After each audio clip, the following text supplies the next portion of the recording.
So hello there, good morning, good afternoon, and good evening. In this video, I'm gonna teach you how to fix this error. It's gonna be called Roblox no longer supports Windows 32-bit devices. It is very irritating when this shows up while playing Roblox or before playing Roblox. So I'm gonna teach you how to fix it. There are a few steps I want you to try on this one. So the first step is searching for system info.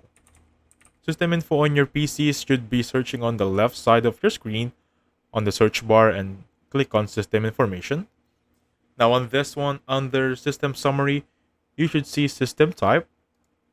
Right there, as you can see on my end, I have a 64 base PC, which is actually shortcut for, or another term for 64-bit running on PC. So basically, I have a 64-bit. If you have a 32-bit PC, you're still using an old version. Make sure you transfer to 64, and then you're not going to be able to play the 32-bit PC. So if you want to continue on that one, please go back to 32-bit and you're good to go. Now that being said, for next step is Task Manager. Click on the Task Manager right there. And I just want you to look for any Roblox running instances. For example, right there, I have very much running instances right here. And basically, I just need to search up for Roblox. So as you can see, I don't have any Roblox right here, so I'm good to go.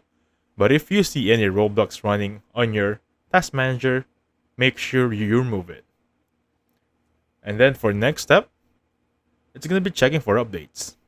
Checking for updates for your Windows PC is very simple. Click on Windows, check for updates right there, and then you'll see right here if your PC or Windows is up to date. And as you can see right there, you're up to date. Should be what you're seeing also on your end.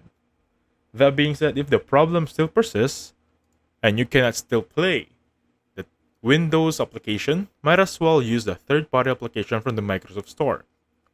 Basically, just install it, or go to this roblox.com and play any game, for example, Brookhaven. If you click on this play icon on this part right here, Roblox will be installed on your PC as a third-party application. And that should do it. That should fix your problem. And that being said, thank you so much for watching. Please hit the like button and subscribe. I'll catch you guys on the next one. Goodbye for now.